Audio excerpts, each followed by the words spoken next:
se trouve juste devant. Voilà les feuilles. Elles commencent à sortir. Elle est bien longue. Elle est à peu près de ma hauteur.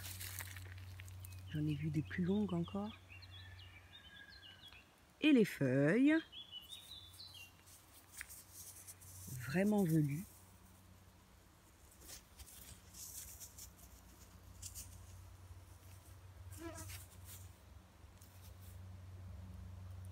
Voilà, là un petit peu plus large. Donc voilà.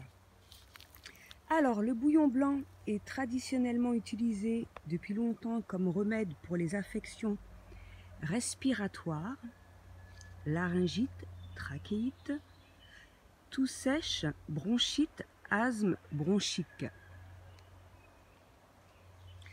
Traditionnellement utilisé en infusion, il contient des mucilages solubles dans l'eau qui lui confèrent des propriétés adoucissantes.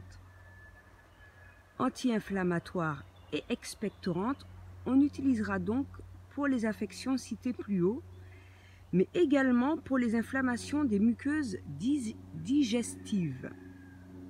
Sa nature est rafraîchissante et humidifiante, ce qui explique son action d'apaiser le feu des inflammations et de ramener de l'humidité dans les tissus secs et irrités, toux sèche par exemple.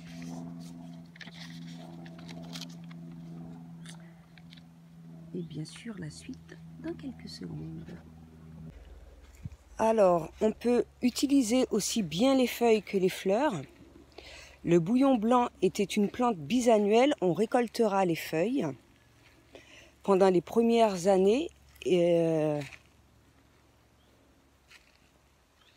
premiers mois de l'année, et les fleurs lors de la... Non, les premières années et les feuilles lors de la deuxième année. C'était bien ça. On prendra soin de bien filtrer son infusion pour éliminer les petits poils irritants. C'est comme je l'ai montré, hein. Elle est vraiment velue comparée à certaines plantes.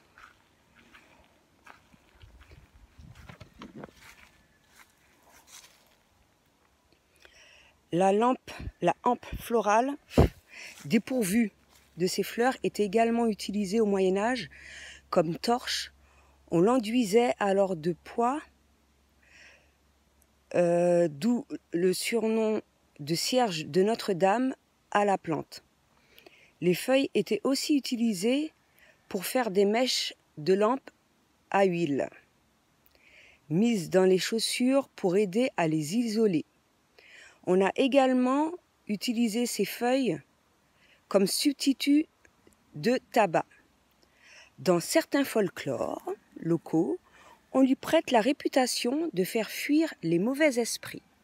Donc voilà pour cette merveilleuse plante médicinale, et qui sert également à beaucoup de choses, dont mèche de lampe à huile, qu'on peut utiliser comme torche également, à isoler les chaussures, etc., etc. C'était tout ce que j'avais à dire pour aujourd'hui. À bientôt.